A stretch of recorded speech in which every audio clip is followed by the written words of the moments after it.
Okay. Well, welcome and hello, everybody. We're getting into this series, and what a promisingly awesome series it promises to be because it's the finals. We are officially in the finals of the North American Zotac Cup. It is the 52nd one, so shabam and awesomeness there. I thank you guys all for coming in and watching. If you're interested in playing, you can always go to zotac-cup.com. Sign up for yourself because there's NA and EU.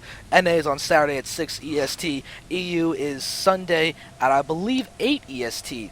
So that's going to be awesome, so I urge you all to go there. I also would like for you to go to xanderfever.tv/vote so you can vote for who you think is going to win, because today we've got KrasS, the German Terran, going up against TSL.Hyun, the Teal Zerg in the bottom left. Yeah, definitely. And I mean, this is going to be a heck of a finals because we just watched KrasS go head to head with Revival in a back and forth game. So he's coming out of a very strong game. And let's see what he decides he wants to go do now. What's he going to play with? What's he going to. No? Well, these two players do have history. Before the game in the chat, they were talking about KrasS was literally saying, Hyun, why are you so Gosu? And then they were laughing, and Hyun was just saying something about Cloud kicking to be in the next map, and something along those lines. So I don't know what's going on, but these players have met in the past. KrasS is apparently very hard pressed to beat Hyun, but we just saw KrasS really take Revival to the ropes. Revival and Hyun are teammates, so we've already seen one TSL Zerg go down, and we'll see if KrasS can go ahead and take down a second one. That's going to be a hard test because I'm pretty sure Revival's behind Hyun, giving him a little advice. Yeah, it's quite possible. I always imagine whenever they're doing things like this that they're always flicking each other in the ear to distract them. I don't know why that's the image that always pops in my head, but I feel like that's what they would do as a joke. Just be like, hey Hyun, flick flick. Hey Hyun, flick flick. How are you doing? Flick flick. It's because it's something you and me would do. Well, yeah. That's true. That is true. You are a gaming house, so I can do that. That'd be so cool. Give me a what? Give me a year. Alright, I can do that. Okay, so, KrasS is now just sitting out into the natural expansion. Looks like he will be going for a gasless expand. And notice the Overlord being able to go directly across the main base, take a look at the wall, check the natural expansion, and still emerge alive. This Overlord speed is devastatingly powerful in this early game. Oh, but it's so great because now Zerg really does not have a guess anymore. Because I mean that was always the big question is, what's Zerg gonna do? They have to guess. You know, the Overlord gets picked off. Now they got to guess. So, you know, he knows he can just macro up behind this and be very, very safe. Yep, we do see pure drones and queens in the production tab right now. So Hyun is definitely going to take advantage of this, as KrasS cannot be aggressive for probably the next 2 minutes, I would say, and that's being generous, because moving out in 2 minutes with the Marine Force is incredibly risky, but the payoff can be there. There are some awkward Marine times out there that are super effective, but right now we're seeing an awkward link timing about to be super effective. It actually may be able to get every single one of these Marines. In fact, it's looking like it will get every single one of the Marines because there are links running left to surround it, and there we go. The Marines are now gone. We're seeing SCV getting picked off, and SCVs even forced to get put into the command center. And this looks like the reactor's gonna go down. Oh, it doesn't get. Oh my god. Oh, Hyun is proving to be just as Gosu as KrasS was saying, but it's not going to be ever doubted that because Hyun's awesome.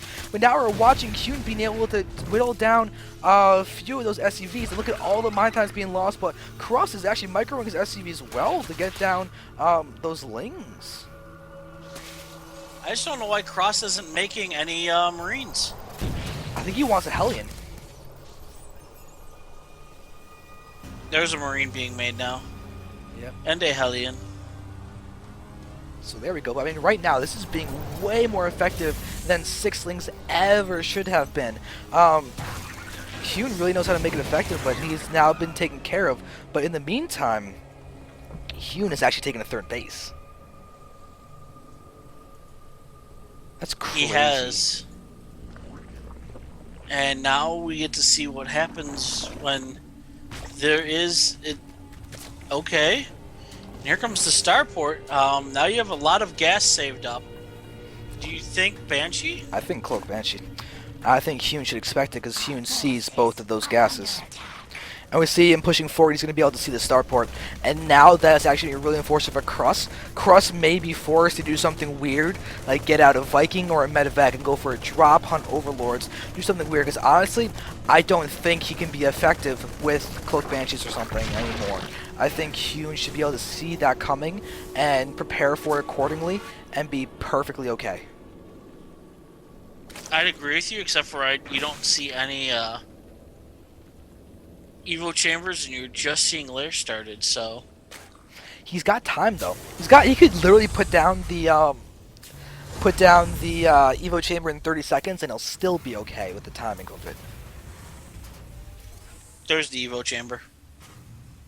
So he's not cutting it as close as I was saying he could, but he's still kind of cutting close. But the Bane Nest is coming down. He's just sitting to play perfectly standard. And to be honest, he could go Ling Muta right now with a super fast third and do a great job supporting it. But KrasS is fully aware of that third being up, and we just have the Queens being super effective against Hellions now that they have that increased range. Yeah, with that increased range, they really do poke at Hellions very well. And Hellions just don't get the same stopping power anymore. Nothing in the early game against Zerg has the same stopping power anymore. ZVZ is completely different now that the Queens can snipe off Banelings for the early 14-14 Baneling all-ins. If I was KrasS, I'd cancel this cloak right now. It can go either way. Because he can keep the cloak and catch the everything out of position. He can use the cloak later on. He can skip it and then save the resources, go for a double factory. I'd go double fac. Yeah, I think that I agree with you that would be the best choice. I'd still say though that he's gonna try and use the cloak in a tricky way later on. Do something like deny the fourth by having a cloak banshee sitting up there, doing something weird along those lines. Yeah, but look, now Hyun's just got an overseer there. This banshee's got 32 health, an overseer on its back. It's not going to do anything at this point. Yeah, and notice that we do see a Spire going out from Hyun. It looks like he will be using his fast third base for that gas to get out a ton of mutas. And that could be great with what's going on. But I mean, KrasS right now is going to lose there goes all the the Banshee. Hellions. And the Banshee.